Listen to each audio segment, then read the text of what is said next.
దేవునికి స్తోత్రం. అందరికీ కూడా దేవుని పేరిట శుభాభివందనాలు. సువార్త ఇది దేవుని సువార్త. ప్రజలందరికీ కలగబోవు మహా సంతోషకరమైన శుభవార్త. ప్రతి ఒక్కరము మన పాపముల నుండి రక్షింపబడే శుభవార్త. ఏమిటి శుభవార్త అంటే, ఈ శుభవార్త అనేది యేసుని గూర్చిన వార్త. ఈ లోకాన్ని ఎంతో ప్రేమించే దేవుడు తన అద్వితీయ కుమారునిగా ఈ లోకంలో జన్మించి ప్రజలను రక్షించడానికై, ప్రజల పాపముల నిమిత్తమై తానే పాప పరిహారార్థంగా బలి అయి మనందరి పాపముల నిమిత్తమై సిలువలో మరణించారు. అలాగే మూడవ దినాన తిరిగి లేచారు. మనకు రక్షణను దయచేశారు. మనం ఈ లోకంలో ఏ రకంగా ఏ విధంగా జీవించాలో మనందరికీ ఒక మాదిరి చూపించారు. అపోస్తలుల కార్యములు 10వ అధ్యాయం 36వ వచనంలో మనం చూసినట్లయితే, యేసుక్రీస్తు అందరికీ ప్రభువు అని అంటారు. సో ఏ ఒక్కరికి మాత్రమే కాదు, ఏ ఒక్క దేశానికి మాత్రమే కాదు, ఏ ఒక్క ప్రాంతానికి మాత్రమే కాదు, ప్రజలందరికీ కూడా యేసుక్రీస్తు ప్రభువు. అలాగే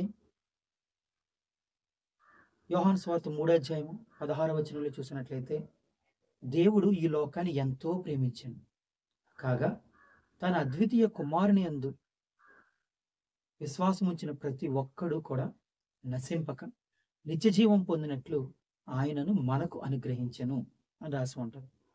ఆ రకంగా యేసుక్రీస్తుని మనం పోలి నడుచుకుంటే గనుక మనం నిత్య జీవాన్ని పొందుకుంటాం. ఇంతవరకు చేసిన మనం అటువంటి పాపములను, తప్పులను, నేరాలను, దోషాలను ఆయన యందు ఒప్పుకొని విడిచిపెట్టి ఆయన మార్గంలో నడిచినట్లయితే ఖచ్చితంగా మనం క్షమాపణ పొందుకుంటాం. అదేవిధంగా మనము పరలోకాన్ని చేరుకుంటాం, నిత్య జీవాన్ని పొందుకుంటాం. ఇదే మనందరికీ శుభవార్త. ఎందుకంటే శుభవార్త ఏముంటుందండి? ఎక్కడైనా ఒక రోగికి ఒక చోట రోగము కుదర్చబడుతుందంటే అది ఆ రోగికి శుభవార్త. ఎక్కడైనా ఒక విద్యార్థికి ఇక్కడ తన స్కూల్లో కానీ ట్యూషన్లో కానీ చెప్పేదానికంటే చాలా ఎక్కువ బోధన అక్కడ మనకు అందుతుంది అంటే అది విద్యార్థికి శుభవార్త. నిరుద్యోగి ఉద్యోగం కోసం ఎదురు చూస్తున్నాడు.